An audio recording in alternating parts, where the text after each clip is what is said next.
The Shiny Happy Cult Mom live stream.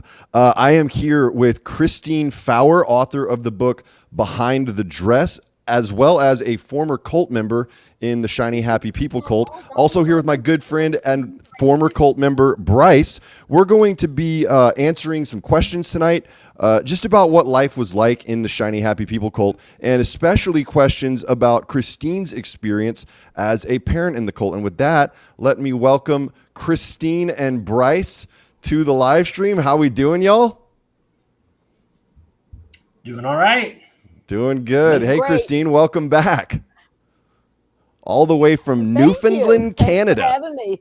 Yeah, of course. Yay. It was such a fun episode to do with you, Christine. I learned so much talking to you last week. Things that I never really knew about what it was like to be a parent in the Shiny Happy People cult, in IBLP, and especially what it was like to be a mom in that cult. I mean, Brice and I knew, and we've talked with other people about it, that there's this devaluation and almost dehumanization of women and mothers in the cult. But hearing your story, it shocked me, and I think it shocked a lot of people that watched the episode as well. I mean, we were seeing these comments come through, just hearing from people that were as shocked as Brice and I were about some of the experiences that you had, especially, the family coordinator piece. I had a few people reach out to me about, how you had family coordinators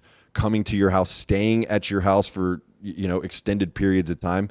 I don't remember my family ever experiencing that. Brice, I don't think you ever had that either, right? Nope. I don't even remember their names. I don't know if I ever met them.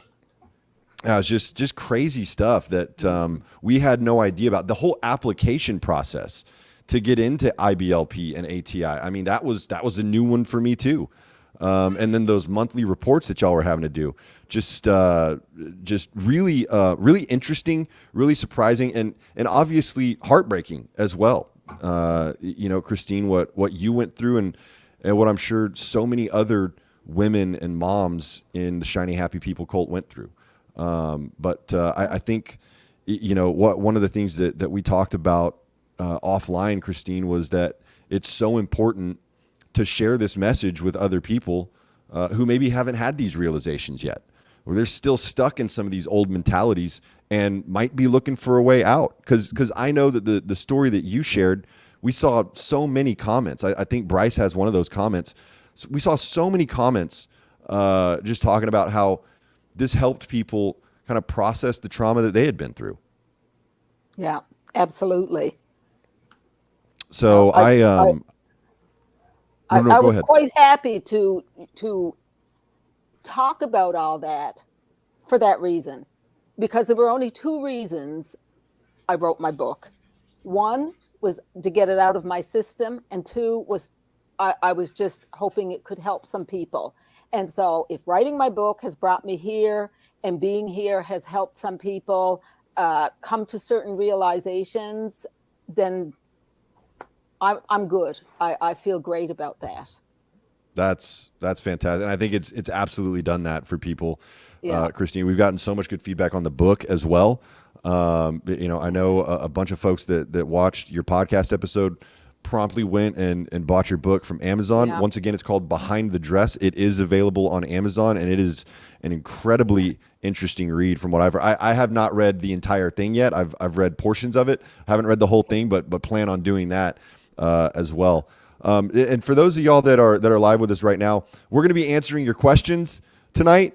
So if you'd like to submit a question for myself, for Brice, for Christine, just go ahead and send that to us in the live chat. And we will absolutely be getting to those questions. Also, if you want to send a super chat and support us that way, that would be fantastic as well. Obviously not required, but if you are so inclined, we would certainly appreciate it. But I know, Brice, you've go ahead. Yeah, go ahead, Brice. So I saved a comment that I didn't discuss with you guys earlier because I wanted to read it. Since you brought the book, I'll read it right now.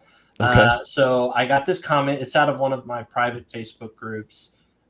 They won't mind. So it's The comment is, no way. I read her book earlier this year and felt a part of my child self-heal as she shared her grief and apologies to her children for the ATI IBLP days. She is a brave warrior for sharing her story before so many were and rare, being an ex-ATI mom. I can't wait to listen to this. And that is from our very own Lindsay. Oh, awesome. That's so She's cool. such a sweetheart. Oh my goodness. So I She literally really is saw great. that like 40 minutes ago. I was like, oh, I'm just going to snag this.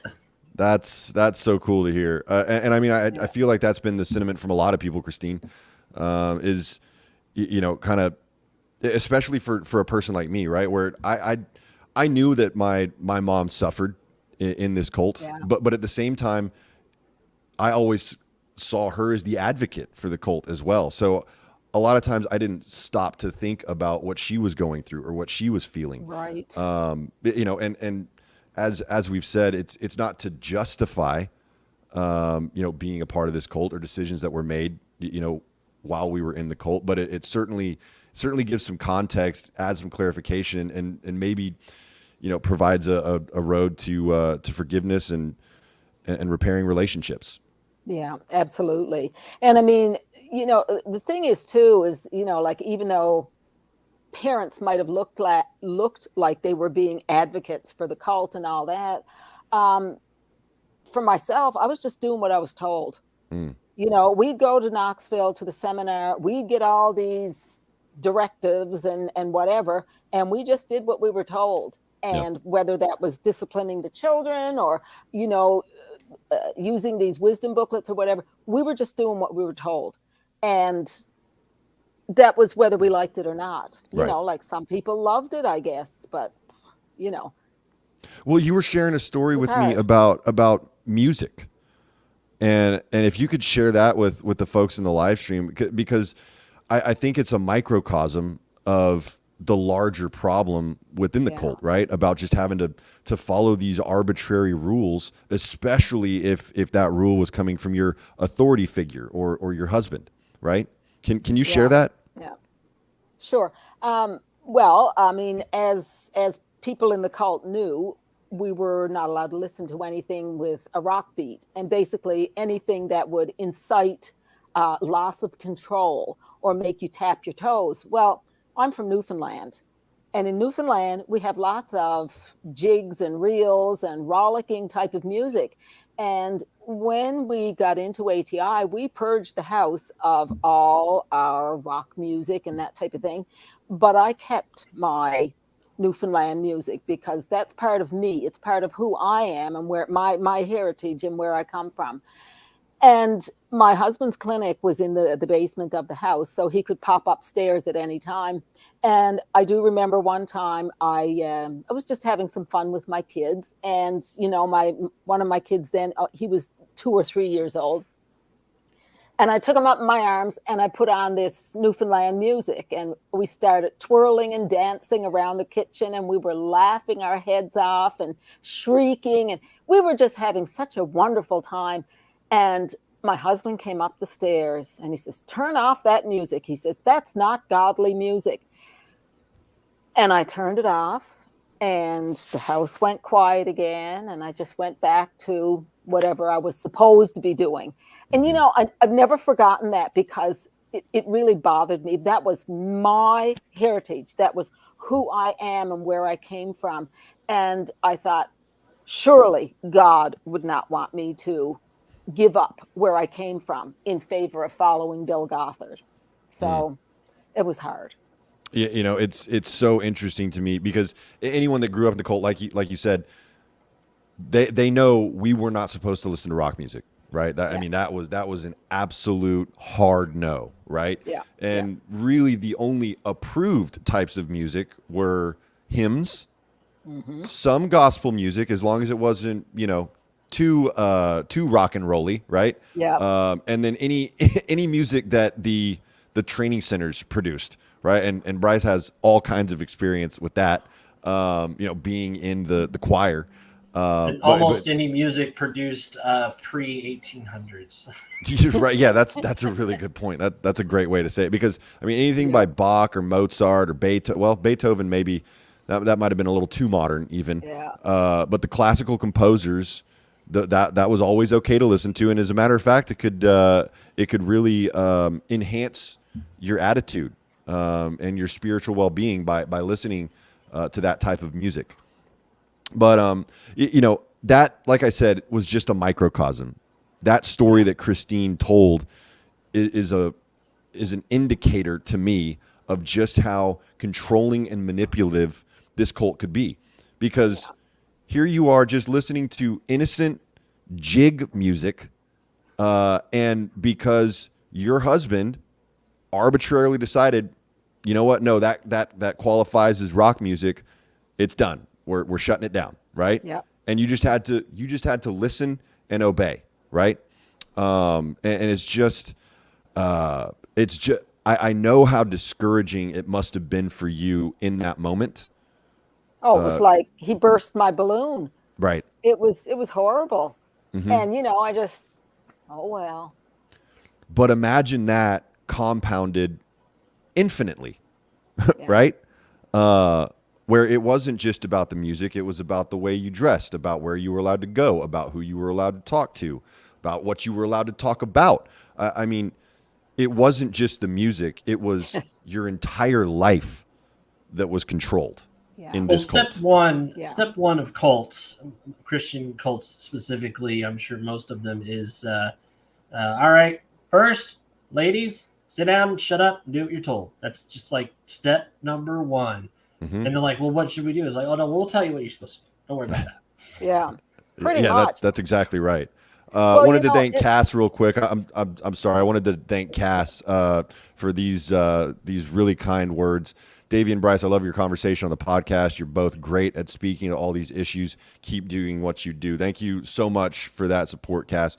I can tell you, and I'll let Brice speak to this as well, but the feedback and encouragement and positivity and love that I have felt personally throughout this entire process since we started. I don't know, Brice, when did we do the first episode? Like 2 months ago, June. 3 months ago?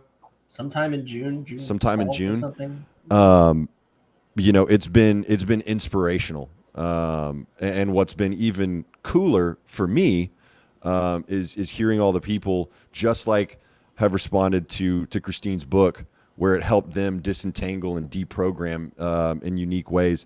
Getting those emails, those comments on the episodes have just been so inspiring for me. Hearing about how, hearing me and Brice just talk about our lives has helped people in profound ways. So it's just so cool. And thank you once again, Cass. Brice, I didn't know if you wanted to add anything to that. No, it's been a journey. It's been an experience, and I do appreciate that as well. I never imagined I would be on a podcast, and especially not one of my best friends. And we have it's just a weird thing. It's like, oh, we have a relatable experience that's completely different from each other, and it has been very healing and therapeutic, honestly, because I don't think I cried about any of this until the docuseries and the podcast, and it hit home. I had some other personal things that went through, but it really just kind of very, very therapeutic is what I can say for sure. So thank you. Yeah. So back to you, Christine. Let's talk a little bit more about your experience. So one of the questions that I received privately was just, about how your kids adjusted, once y'all separated from the IBLP cult, and how their lives potentially might have changed. I really don't know. I know how it was for me getting out of that high control, high demand organization that Bill Gothard ran. But I was just curious for some of our viewers what that was like for your family to kind of disentangle from IBLP. It was quite tough. I mean, like I think I had mentioned during the other podcast that at the time of my marriage breakup and getting out of ATI, my oldest son was in university. So he wasn't at home anymore, but like his mentality was still very much ATI, the courtship, the whole thing. And he went through 3 years of counseling. And, there were, I guess, things that he weirded himself out, really. And 3 years of counseling, did it do any good? I don't know. But, like now, all these years later, I think he's finally coming to his own, but the early years were so difficult for him. And then my middle son, he didn't tell me. My boys have always been really respectful to me and really kind. But my middle son, once he moved out of the house and when he decided to go, I mean, he was of age. So I said, yeah, just do your thing. I guess he went crazy for a little while, and you can read into crazy anything you want. So I'm not going to elaborate. But my youngest, he was the one who had spent the least amount of time actually in the cult, because he was 9 when we got out, and I put him in school. But I kept going to church because that was my community, that was my social life, if you will, because outside of church I didn't have anybody, because we had been homeschooling and all that type of thing too, right? And no, home churching, sorry. And so he never wanted to come to church, and he'd always come kicking and screaming and all that. And I used to tell him, okay, here's the thing, I'll give you $5 if you come to church with me and behave yourself. And I'll give you another $5 if you do your chores without complaining. So he said, okay. So he came to church with me every week. And one time we were driving back from visiting a friend in another town, and just him and I. And anyway, we were talking about church and God and all this. And he says, Mom, I'm an atheist. I said, what? He said, yeah, I'm an atheist. He said, I don't believe in God. And I mean, like, he wasn't very old. Like, he was 10, maybe 11 at the time. And I said, but why are you an atheist? Well, he said, it's like this. All the time we used to sit there and we'd pray all the time. We'd ask God for all these things and, to give us a better life and to do this and to do that. And he said, none of it happened. So I don't believe there's a God. And so he says, I'm an atheist. And I said, I can't argue with that. So I said, but you're not getting your $5 anymore. And I'm not getting to church. If you want the $5, you got to go to bribery at its finest. Yeah, I love that. Yeah. My mom would like put the $5 in the plate. I'm like, no. My mom was in the choir, and she made us sit on the second row. And if we were not paying attention, we would look up, and she would just be, and she would have signals like, we're getting it. We'll get home, we're getting it. She's like, about to get that paddle. They were both in the choir, so we're sitting out by ourselves. But, yeah. I got a lot of good naps. Oh, there you go.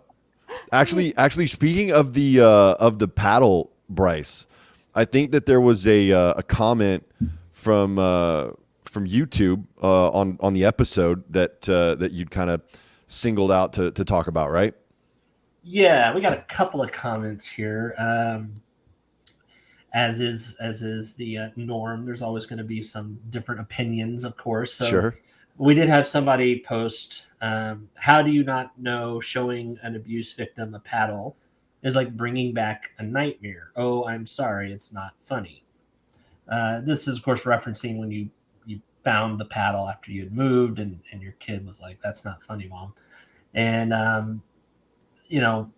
I see that comment, and I'm like, well, you didn't look at your kid as an abuse victim at the time. Right. Yeah.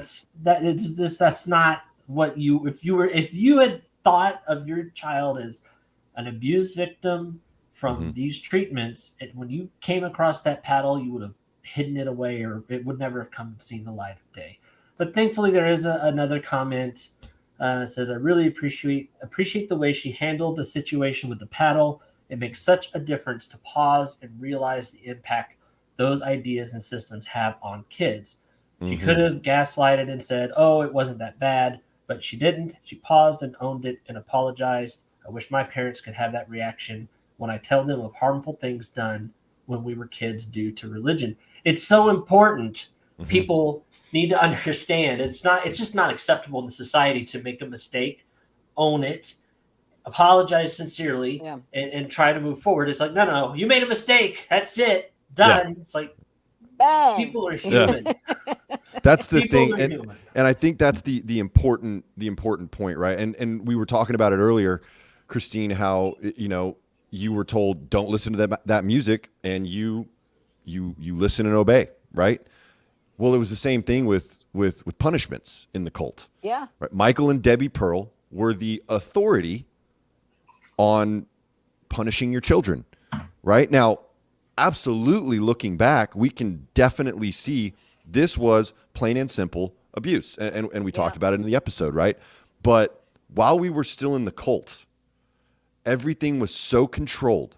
Yeah. The narrative was so specific and controlled that these punishments that were being doled out to children, that was considered the biblical approach. You were doing God's will because this is what your authority told you to do. This is how they told you to punish your children. So to assume that you wouldn't get it is in my opinion, asinine. But I also know how people have experienced this kind of trauma, and it still sits with them, and it's tough. But I'm I sure. think, my one of my sons still talks to me about, the punishments that he received, and we talked about it after the podcast last week. And he said, Mom, sometimes when I was really young, he said, I didn't even know why I was being punished. mm-hmm. He said, I didn't get it. I didn't understand. And I said, yeah, well, I didn't know why I was punishing you either. Mm-hmm. It was awful. And that incident with the paddle, when I burnt it, that happened about a year before I found out that ATI was a cult. Mm-hmm. And when I got into the parent recovery group, and we started discussing all these things, the beatings, the paddle, or the rod, whatever. And that's when I realized, oh my God, my youngest son was right. He was absolutely right. This was the most brutal, horrible, hateful thing to do. And you know what kills me more than anything? I went on Amazon yesterday and I looked up To Train Up a Child. And it's still on there for sale. All their books are still for sale. And there's all these glowing reviews. Mm-hmm. And I'm thinking, and in among the glowing reviews, there's a lot of real bad criticisms and admonishments to Amazon for why are you still selling these child abuse books and that type of thing. I was shocked because I'd never looked up their stuff like in the last 20 years. And all of a sudden, there they are. And so my kids, we talk about the rod and the punishments, like we all talk about it. And, they say, oh, well, it was, at least when we got it from you, it wasn't so bad. But when we got it from Dad, it was brutal. Well, and here's, I think, once again, the important point to make. Those books are still available on Amazon. Those ideas, those, that way of life is still out there, and it's important to speak up about it. And it's important to acknowledge, yes, I used to subscribe to this, I don't know, this false narrative of how to punish children, but I don't anymore. And I've recognized that it was wrong.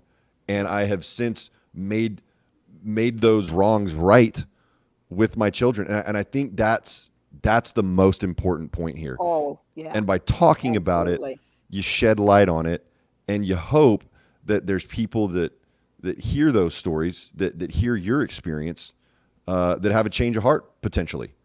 I would hope. Before we get too far down the road, because there's a couple of things I've got to say. Number one, I wonder what has had a worse impact on Christian families, Bill Gothard or the Pearls? because I believe the pearls were around and more popular before Bill Gothard really took off. And as we can see, that's still out there and it's still popular. So it just kind of popped in my head. I was like, I wonder which one of these has caused more damage. But I was watching the comments and somebody said one of the worst phrases that I hate. I just hate this. They say, spare the rod, spoil the child. I was like, if I have to hear that one more time, I'm going to go screaming into the night. I cannot stand that. So my mother had a 3-foot long dowel rod, and it was kept on the bookshelf in the dining room where we did our schooling. And on our lunch break, a lot of times we would go read our books and stuff, and we're kids. She'd be like, all right, lunch is over. We'd be like, oh, we're in the middle of a chapter. And she'd be like, all right, 2 more minutes. And if she had to say like 2 more minutes more than once, we would hear like a samurai sword coming out of a sheath. We would just hear wood scraping wood. And now it's too late. Once it has been drawn, there will be blood. No, there's never blood. But there, and the way that our house was set up, it was like there was a circle. So like you could exit over here and go through the kitchen, around the dining room, come back to the hallway, back to the living room. So she'd always come through one entrance. We always left the other. All right. I always went the other way. We're like, we're not coming. But it was too late. It's too late. Now that would just be like a gentle like whack. Go sit down. And by the way, if you dodged and she hit her table, the dining room table. No, bad. That was very, cause very for bad. additional now, beatings. now we're doubling down. But she rarely ever said the words, wait till your father gets home. Mm-hmm. She just took care of it. And then if there was additional needed, then we got that from Dad as well. But I have very few memories of my father ever beating us, or I don't want to use the word spanking us. We were never beaten to that extent that I could recall. Mm-hmm. But definitely spanked. Well, and I think that's another important thing too, Brice, and we've talked about this over and over, how different everyone's experience in this cult was, right? Because every father was a cult leader within the IBLP organization, right? And so you had some families where the father was an absolute monster. Brice, your dad is a really nice guy. Once again, I think probably your parents and my parents to a degree are a little misguided still, but they're good people, generally speaking, right? One of the early comments was, were there any strong women in IBLP? It's like, this was my mother's thing. Yeah. She was 100%. My dad came in and agreed and checked the boxes. But all these stories of their dad, like just lording over, the Duggar, I can't remember his name now. It's fine. Jim Bob. Yeah. Jim Bob, like, oh, he's my dad was there. He was a blue collar worker. My mom was like, your father gets home, there will be a hot meal. That is what is right and what we should do. But this was her thing. He went to work, came home. He was a deacon. We all went to church. We did all the church things.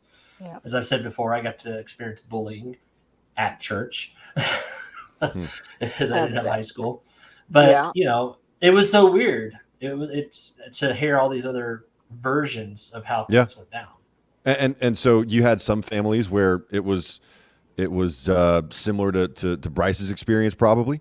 You probably had a lot of families like mine where, my parents were, they were pretty much equal forces in my family, right? I think my mom was more of the proponent for the cult. I think my dad probably wanted to get out earlier, but my mom wanted to stay in, right? But both of my parents were good people. I don't consider my parents, at least not physically, abusive, right? I really don't. I don't have any recollection where it was just outright physical abuse, but there are absolutely families that I was familiar with or friends with where there was extreme abuse happening of all types and varieties. I don't want to, obviously, I don't want to say some of those words on YouTube because it can be problematic. Grace. But if you go to recoveringgrace.org, my God, some of those stories, the abuse that was happening within these families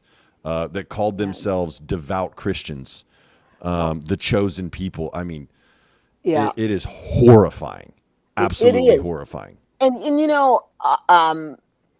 I spoke the other day about the young lady that we had come stay at our house for several weeks, and and we kept asking her, well, how do you do this in your house, and how do you do that?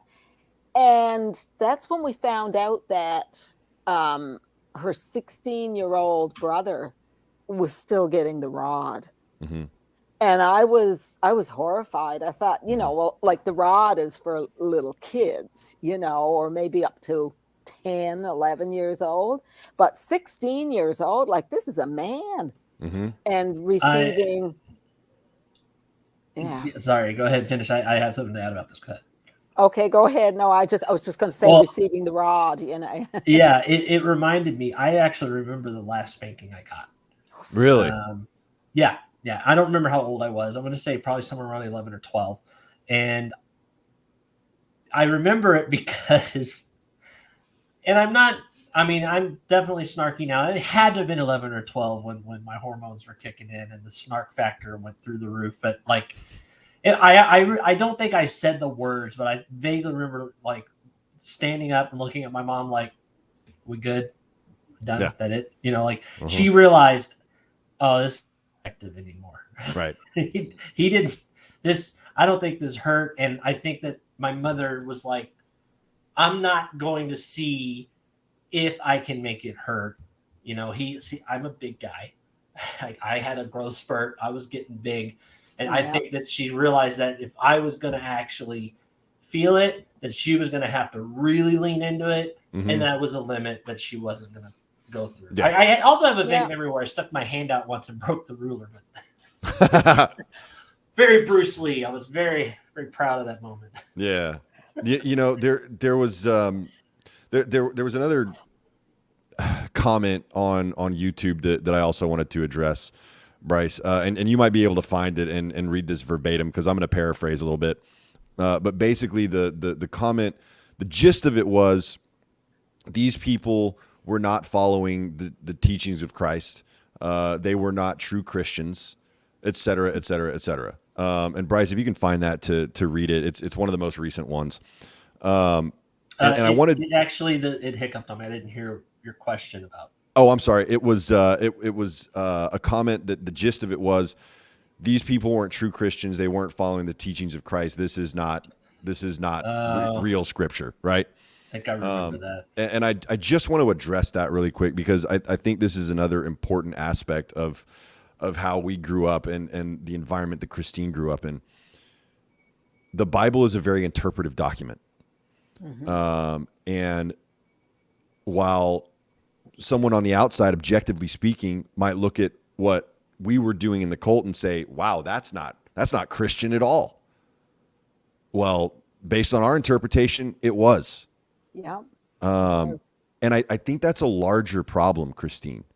I think that's a much bigger problem because you've got so many different groups of people that have interpreted the Bible the way they want to.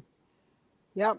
And are now calling that the absolute truth, and leading people into these, once again, high demand, high control organizations. Well, I think that some people feel that in these high demand, high control situations, they're safe there. They have a framework in which to work. If I do this, this, and this, and I stay in this box, and I reverence my husband, and I spank my kids, and I teach them in the way they should go, and all that type of thing, then I'll be blessed, and my children will be blessed. And and they believe that. And we used to go to the seminars, and we would see all the results of that on the stage, but you wouldn't see what went on in people's houses. Right. And we believed all that. And I think that's probably a reason why nowadays so many people that have been in those rigid situations have left organized religion altogether. Exactly. Yeah. That's exactly it. Because Christine, you and I kind of have the same experience where we might go to church on occasion, right? Yep. And I still consider myself a Christian. but I know a lot of people would disagree with me on that. Yeah. Right. Yeah. And I think it's because everyone there, well, not everyone, there are a lot of people that think they have an absolute monopoly on the truth when it comes to the teachings of Christ as outlined in the Bible. Right. Yeah. Yeah. And so I mean, wanted to address that really quickly too. Yeah, it's interesting because like it seems every religion has their own version, right, of the Bible or whatever. And when I look at the Catholic Church, I mean they teach that they're the one true church. Yeah. I know because I was in it for 30 years, but they have a Bible that they don't read, but there's all these other books by women that are in that Bible, and they're beautiful books if you ever care to read them. But they're not included in the Protestant Bible, which I find kind of strange. So what is truth? Like the Catholics, they get to heaven by works. The born agains get to heaven by believing. And but it was often when we were in the cult, I often felt like a Catholic again, because we always had to follow these rules and these regulations, which is really strange because we're supposed to be free in Christ. Well, that didn't feel like freedom to me at all. Boy, what a great observation. Yeah. Yeah. And some of my very close friends who live in Montreal, they come visit all the time. They are the model Christians that I wish we could have been like, because they take a glass of wine. They encourage their kids to, if you really want to get to know your girlfriend or your fiance or whatever, go camping. And I mean, that's not something, before you're married, go camping. And, like I thought, whoa, that's really different. But these people, they were leaders in the church. They, and even like just, they had the heart of Christians. They had the heart of God in them. Like I remember when my moving day out of my marriage house into a little house that I had bought. And there were like, I don't know, 15, 20 people there who were, from the church that we used to go to. And they were all there arranging the truck and moving everything out and all that type of thing. And at one point, there were two fridges in the house, one upstairs and one downstairs. And so I was taking the fridge that was upstairs with me, and my ex wanted the ones that was downstairs. But he asked me, he says, do you think you could ask the guys who are doing the move if they could bring that fridge upstairs? I mean, you know how heavy a fridge is. That was a pretty tall order. And so anyway, I went to them and I said, this is a request from my ex. And I said, you do with it what you want. He'd like for you to bring the fridge upstairs. And I left because I was very emotional and all that. And so anyway, but people told me afterwards, everybody said, well, we're not bringing that fridge upstairs. Like he can just, use it downstairs or find some of his own cronies to bring it up. Right. And there was this one guy from this couple that I'm talking about. And he said, I'm going to bring the fridge upstairs. And he said, I don't care if I have to do it alone, but I'm going to bring the fridge upstairs because it's the right thing to do. We're not here to, put one over on anybody or anything like that. And the others, begrudgingly, they said, yeah, well, okay, we don't want you to break your back type of thing. So they all brought the fridge upstairs and my ex was happy. And I think, I was really proud of my friend for doing that. That's a heart of God. The others were busy judging my ex. Oh, that dirty, rotten stinker. I'm not bringing his fridge upstairs. He can rot in hell for all you know what I mean? Right. But that's what Christianity is supposed to be all about. But that's not what we learned in the cult. And I don't think we learned what being a Christian was about at all when we were in it. I once told my mother, I said, Mom, either every time you say judge not lest you be judged, I feel like it's right before or after you have judged somebody. I can't stand that phrase either. Yep. Judge not lest you be judged. It's like, that's all I saw. That's all. Mhm. Like, we're not hanging out with these relatives because they're doing this thing and we don't Yep. agree with it. We're not going to go with these people and go be friends with them because they're doing this thing, and it's against our beliefs and what we interpret. It's like, what are we doing but judging? It's like, Right. I'm sorry, are we reading the same New Testament? Didn't Jesus go and seek out the Well, tax it's collectors only and the prostitutes? appropriate to judge. It's only appropriate to judge when other people's behavior does not align with your absolutely true beliefs. That's the only time it's okay to judge, right? Yeah. There is a very exciting conversation happening in the live chat right now about let's call it corporal punishment, right? I think that's the easiest way to refer to it. Jimmy kind of kicked it off here, where he said he was glad that his dad gave him and his brother corporal punishment. No early release either. Hilarious. He thinks he would have been a cruddy teen or adult if not for those rules. And I think that's a common sentiment. That there's a lot of people that didn't have an issue with being punished in that way when they were children, and punish their own children that way, as long as it's not overdone or extreme. There's no issues. But at the same time, there are other folks, and I'm going to highlight this comment. I don't know how to pronounce that. Let's just call it BM. Let's call it Bellatome. Okay. I have zero patience for people who hit kids. So zero patience for corporal punishment. As a teacher, I've seen what it does to them, and it's disgusting. I don't care if it's just a spanking, right? So there's that opinion as well. Now, I don't have kids, so I don't really have a take on this, if you will. But Christine, as someone who went through, this type of punishment, or well, let me rephrase that. You didn't really go through it. You enforced this type of punishment, right?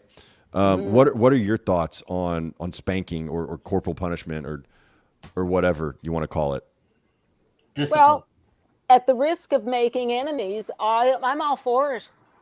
I really am. I'm totally against the way we did it. Mm-hmm. But I think that a little kid needs a little spank from time to time. And, just to let them know, it's sort of like a guidance type of thing. Not like dogs, as Michael Pearl said, like training a child is like training a dog. I don't believe that. And I don't think I believe in training children. I just think that, they need to learn to take their place in the family. Like if a child is constantly throwing things across the room and, really, and you've asked them a million times, please stop doing that. Well, what do you do? I mean, I think it's probably more effective, to give them a warning. If you don't stop doing that, you're going to get a spank. And then they have the choice. And so if they don't stop doing it, they get a spank. They don't like it. But using a rod to do that, I think is awful. I think it's horrible. And the Pearl style is child abuse, as far as I'm concerned. And I'm very ashamed to say that I use the Pearl style. And if anybody ever came into our home, I don't know what would have happened. But I'm not proud of that, not one little bit. But my second husband that I'm with now, he and his ex, they spank their children. No big deal. And like people from my generation, we spanked our kids, but not the way we were told to do it in ATI. So yeah, I think a spanking, a little spanking is a lot more effective, I think, than putting a child alone in the room as a punishment because you didn't want to spank. You put the kid alone in the room for an hour or two. So all they do is they just get mad and just give a spank and let it be done and over with. And I'm sure there'll be lots of comments that will diss me for saying that. But I was spanked, and I love my parents all to pieces. And, you know, like I said, my present husband spanked his kids, and there was never any doubt in my mind, like even before the cult, that when I had kids, they would get spanked. And, you know, to me, if you love them and you give a spank or two, you shouldn't have to be doing it all the time. Right. You shouldn't have to be spanking a young person at 16 years old. Oh, gosh, because no. they should learn. Yeah. So, you know, you don't want to break their spirit or their will because, you know, I remember a little story. I'm going on a tangent here, but I do remember one of my kids was, he's brilliant. His IQ is off the charts. And anyway, he's a musician. And so anyway, he was always very rambunctious, loud, just running around, twirling around, totally out of control all the time. And I'd always say to him, you have to sit down. You have to do this. Stop doing that, you know, because it was just so disruptive. And my father-in-law said to me one time, he said, Christine, leave him alone. You're going to break his spirit. This is who he is. He's full of enthusiasm and joy in life. And I thought, yeah, you know what? You're absolutely right. And I stopped. Yes. I stopped trying to mold him into what I thought he should be. And he and I have talked about that. And, you know, I just love his difference. He's different than the other two. And probably because he's an artsy person and, you know, whatever. But yeah, it was good. And I think that's an important point that you made there, Christine, that you should never try to break a child's will or spirit. No. That's something that was pounded into us in the cult, right? Yeah. That breaking a child's will, breaking their spirit was actually a good thing. And they had programs and facilities and seminars and conferences about all of that and to facilitate the breaking of that will and spirit. And we know that is not the right way to do things. Yeah. That shouldn't. They're not a horse. You're not trying to train a stallion here. I mean, it's just insane. That marks people. That marks people for life when that kind of thing happens. But you know, it's not just the kids who got broken like that. I felt like I was broken, and you know, when am I ever going to get over it? Never. And you know, I've gotten over parts of it, but you know, I remember one day we had, when we were still going to an actual church, we had a pastor come with his wife for supper. And so he never said anything until after a couple of years later when my ex and I had split up. And I went crying to him, oh my God, you know, like, look what's happened to my life. And my ex is having a wonderful time. And look at me, I'm picking up the pieces, blah, blah, blah. And he said, you know, when him and his wife had come to our house back then for a meal, he said, you know, when they drove away, they were saying to each other, you're a really nice family, but, you know, Christine really looks like she's not able to be herself. And so he was telling me this after the divorce and all that. And he said, we noticed that every single time that you opened your mouth to speak, and I mean, I talk, you can see that I'm talking, but I never used to talk so terribly much back then. And you're fine. Thanks. But they noticed, and this is what he told me. He said, we noticed that every time you said anything, like whether it was to him or his wife or to one of the kids, I looked at my husband first as if for approval. And I didn't even know I was doing it. Right. And it's not one of those Michelle Duggar looks. It wasn't an adoring look. It was like, is this okay? That kind of look. Because I was always afraid I was wrong. So, you know, when you talk about breaking children's spirits, I think that wives and moms, their spirits were broken too. my spirit was so broken when, when I came out of all that. I think I mentioned to you that I made a full-time job of finding another husband because I felt worthless without one. Mm-hmm. How bad is that? Yeah. Yeah. I mean, but that was the environment. That was the culture. And I wanted to stop for a second here, and just address something really quick. Obviously there's going to be very strong differences of opinion on how to properly or appropriately punish children, right? And I am all for the difference of opinion. I am totally okay with that. I encourage that. I think we need to share these ideas. I think we need to share our opinions on this stuff. Brice, you're going to have to remind me how to pronounce ballet tomaine. Bella tomaine. Yeah. Absolutely appreciate and respect your opinion on this. One of the things that I absolutely will not tolerate is name calling. Name calling and bashing, like another user that has now been banned was doing. Have I been bashed? You got bashed a little bit, Christine.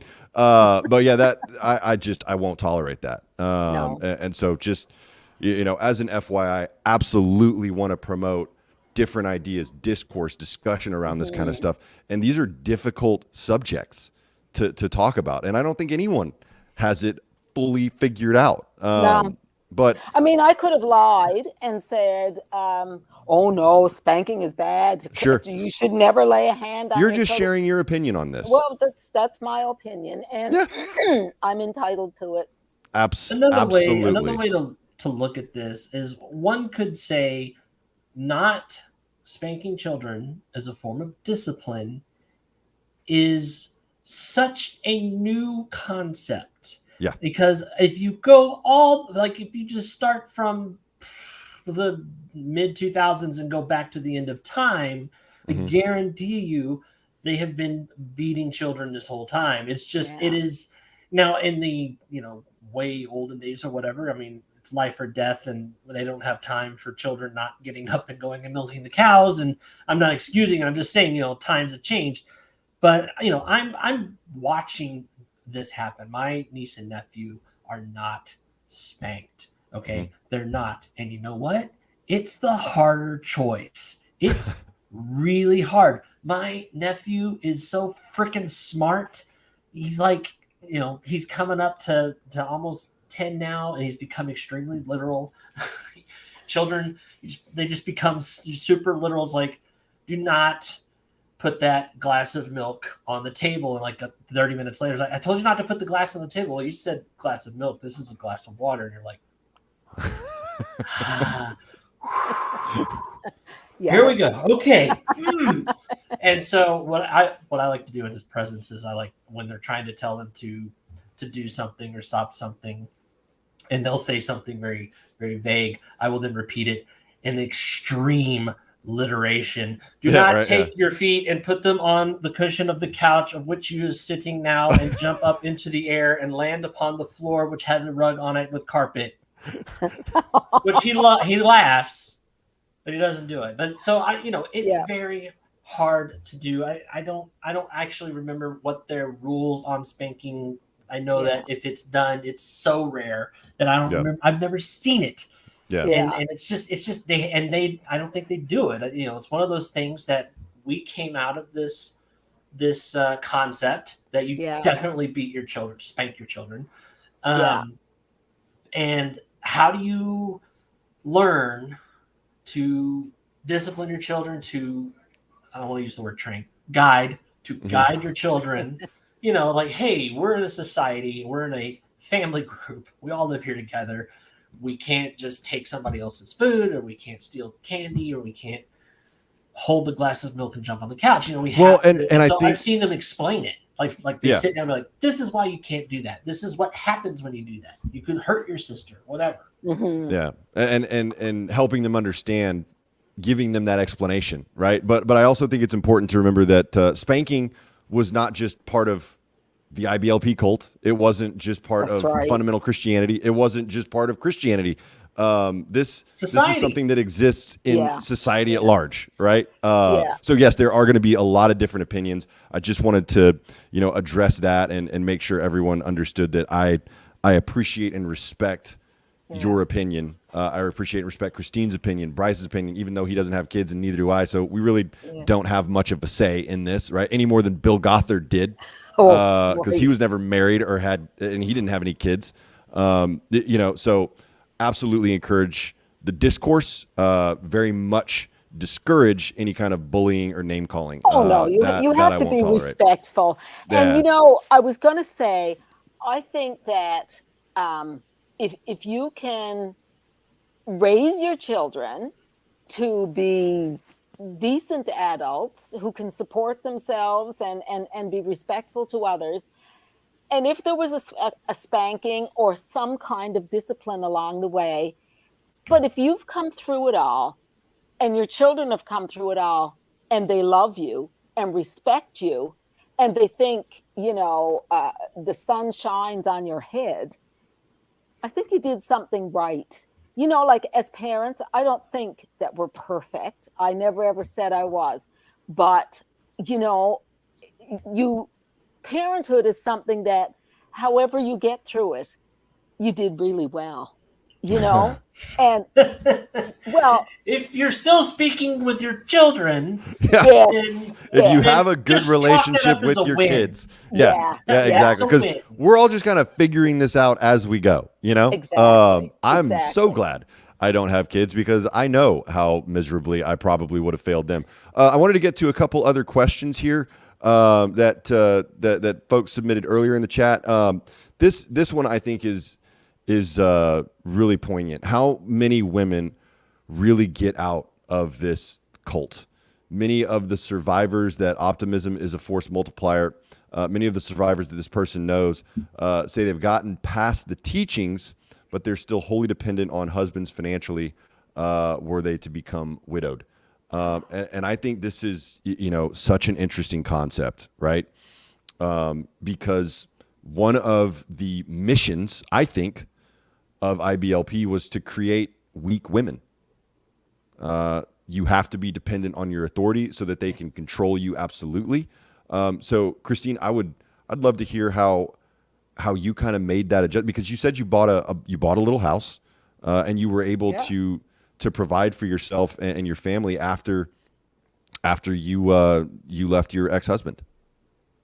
Okay, well, in the division of assets, I got my half, right? And so he wanted to keep the house because his clinic was in it. So we got the house appraised and he had to give me half. So effectively, he had to remortgage the house in order to keep his clinic. Because I hadn't worked, I was already 50 when this happened. Because I hadn't worked all through, like outside the home, I was entitled to spousal support. So that's how I managed to buy a house. And we had a very big house. It was, I don't know, over 3,000 square feet. Is that big? I think that's big. Yeah. It's pretty large, yeah. And I bought like a little house, on a little street, like a cookie cutter house type of thing. But I had gotten enough in my settlement basically to pay cash for the house that I had. But also during the whole duration of my first marriage, my husband wasn't that great at finances. And so he just turned it all over to me. So the stress of spending, on things that maybe we could or couldn't afford, or things that the clinic could or couldn't afford, it kind of fell on my shoulders. But I managed it very well.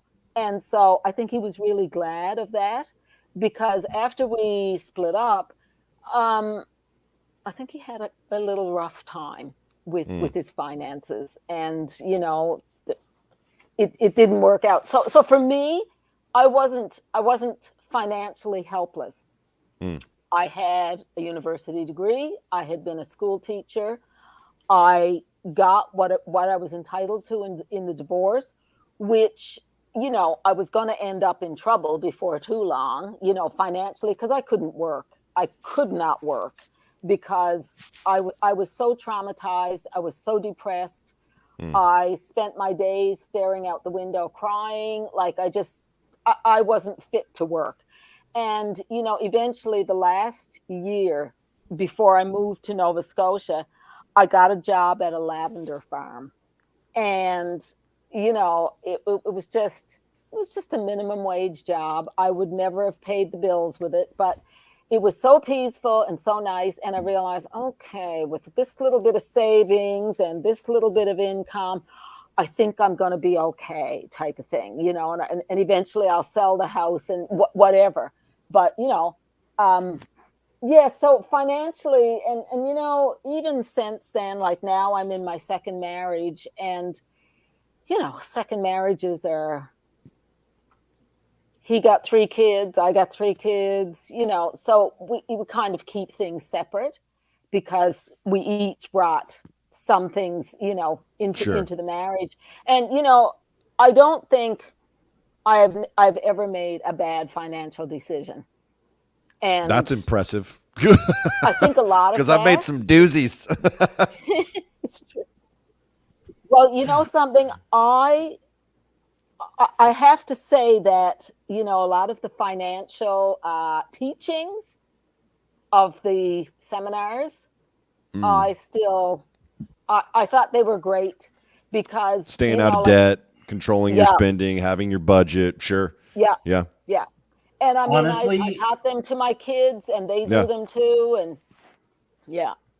That was my favorite, actually. If they were like, "Oh, we're gonna watch the Financial Freedom Seminar with Jim Sammons," I'm like, "Sweet, he's a great storyteller." Oh, I loved Jim I loved his stories. I was like, "Sweet, Jim Sammons, let's bring it on." That's a good seminar, Yeah, I had some financial difficulties, and I actually had an okay financial background. Like my grandfather was really good, but I still got into the hole several times. And next year, March, the last loan will be paid off, and I will be mostly financially free if we don't count the car payment. But yeah, it just takes some time to. Yeah, I've dug out of the hole twice, and I'm very much making sure this is the last time I ever get in the hole.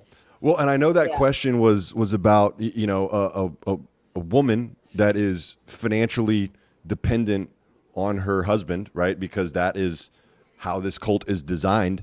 That's what the question was about. But in reality, it's a much larger question, right? Because for folks like Brice, and we've talked about this, right? Coming out of working at a training center for how many years total, Brice? Like 6 years total. For total, really. 2 years in Oklahoma City, 1 year in Australia. Okay, got it.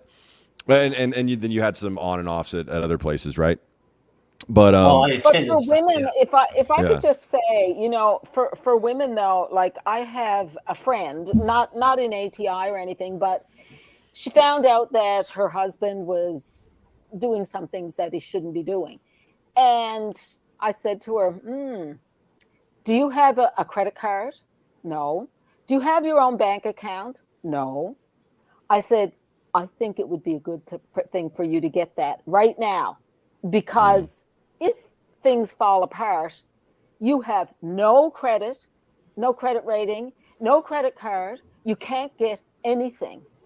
And, she took that right to heart. And because I never had anything in my own name while I was married to my first husband, but it wasn't that hard because during the years that we were married, I was on his payroll on paper.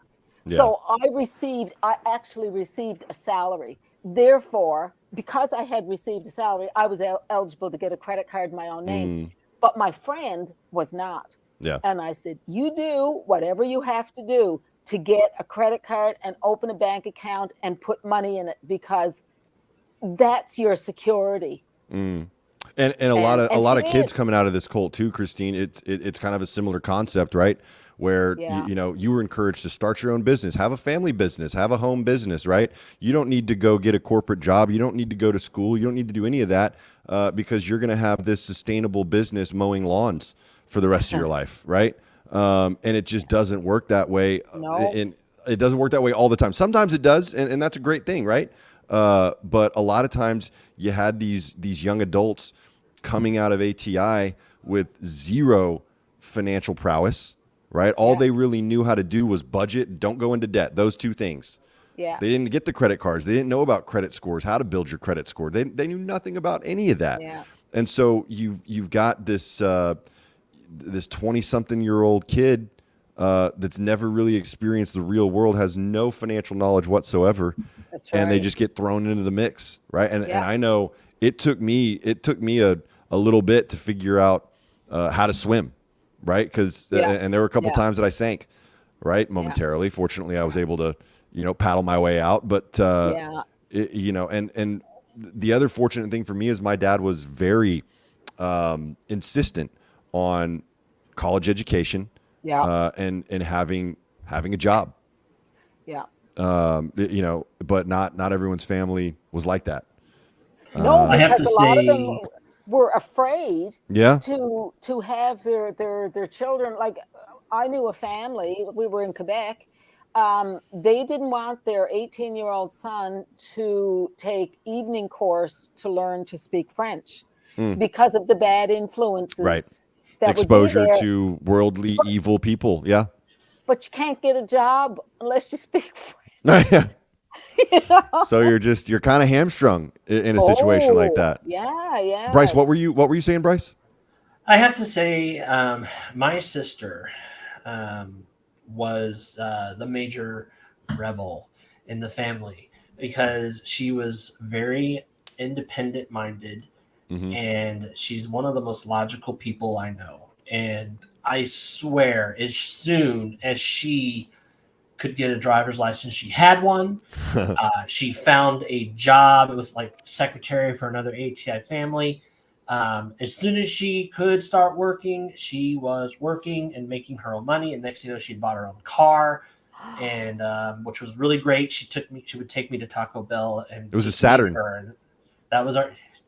Yeah, it was a Saturn. It's a brand new. Well, actually, that wasn't her first one. It's the second car. Oh, that was First the car second was one. a Nissan Sentra. Okay.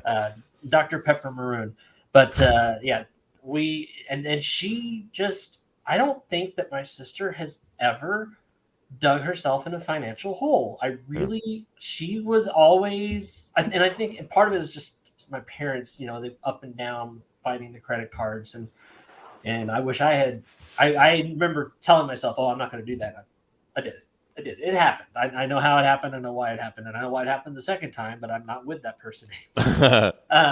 But my sister just was very smart and savvy and just was like, I'm not getting into a position like this, like I've seen the struggle. It's a huge, and it's always in my brain. Like, now that I'm out of the hole, I never, ever want to be sitting there staring at my bank account again. And I see a lot of stories of people in these Facebook groups that I'm in, and it breaks my heart. Like, they didn't know. They don't know what they don't were have doing. the education or the knowledge, because those financial seminars are good. There's a lot of good principles within those financial seminars. I should say. I shouldn't say the financial seminars are good. I think they're still rooted in poison, right? But there's a lot of good principles in those financial seminars about not going into debt and budgeting and all that good stuff. But it doesn't teach you about your credit score, how important that is, that you need to have a credit card so you can build your credit score, that you have to have some debt so that if you need to buy a house at some point, a banker can see that, oh yeah, they are able to handle this mortgage, right? And that's just not stuff that we learned about in the cult. And once again, I really do believe it was just another aspect of control. Yeah. Would you believe that we bought our house, like when my first husband and we bought our house and we paid cash for it? Wow. That's impressive.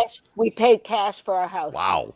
Nobody would ever have believed it. I don't know anybody else who ever did it. But it just shows you how much we took to heart the principles. I mean, it can be done, but not by normal people. And I don't think we were normal by any means, But Well, Christine, I really appreciate your time this evening. Thank you for answering some of these questions and talking to us a little bit more. Thank you to everyone that joined us on the live stream, in the live chat. Thank you for all the questions that came through. I'm sorry if we didn't have time to get to some of your questions. The easiest way to guarantee to have your comment answered or highlighted is to send it with a super chat. So just keep that in mind for future live streams. Brice, thank you for being here as well, as always.